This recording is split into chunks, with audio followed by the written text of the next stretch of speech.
তাদের ব্যবসা কম হোক, আমার ব্যবসাটা বেশি হোক। আসসালামু আলাইকুম রহমতুল্লাহ। আমাকে যদি কেউ জিজ্ঞাসা করেন যে আপনার প্রতিদ্বন্দ্বীকে, আপনার কেরিয়ারের বা আপনার ব্যবসার প্রতিদ্বন্দ্বীকে, তো আমি বলি যে আমার ব্যবসার বা আমার কেরিয়ারের প্রতিদ্বন্দ্বী হচ্ছে ফাস্ট ফুড কোম্পানি, মিষ্টি কোম্পানি, এগুলো। তো এটা বলার পরে অনেকে অবাক হয়ে জিজ্ঞাসা করেন যে আপনি বই বিক্রি করেন, তো আপনার তো যেটা হওয়ার দরকার, বই প্রকাশ করেন, বই লেখেন, বই বিক্রি করেন, তা আপনার তো প্রতিদ্বন্দ্বী হওয়ার দরকার হচ্ছে অন্য কোনো একটা প্রকাশনীর একজন প্রকাশক যিনি আপনার টাইপের বই বিক্রি করেন, প্রচার করেন বা লেখেন। তো একটা বার্গার কোম্পানি বা একটা ফাস্ট ফুড কোম্পানি অথবা একটা মিষ্টি কোম্পানি কেন আপনার প্রতিদ্বন্দ্বী? এই ব্যাপারটা খুব সহজ। বিষয় হচ্ছে, আমি আসলে চাই, মনে করেন একজন লোকের 500 টাকা আছে, আমি চাই যে এই 500 টাকা দিয়ে সে 1 কেজি মিষ্টি না কিনে অথবা 2টা বার্গার না কিনুক।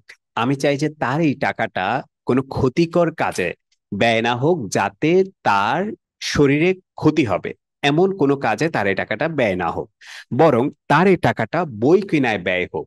তাহলে যদি তার এই টাকাটা বই কেনায় ব্যয় হয়, সেটা সে আমার বই কিনুক আর আমার প্রকাশনের বই কিনুক অথবা অন্য প্রকাশনের বই কিনুক, এটা একটা ভালো কাজে ব্যয় হলো। আমি তাকে একটা ভালো জিনিস দিতে পারলাম, ভালো সার্ভিস দিতে পারলাম। তাহলে আমার প্রতিদ্বন্দ্বী মূলত কে?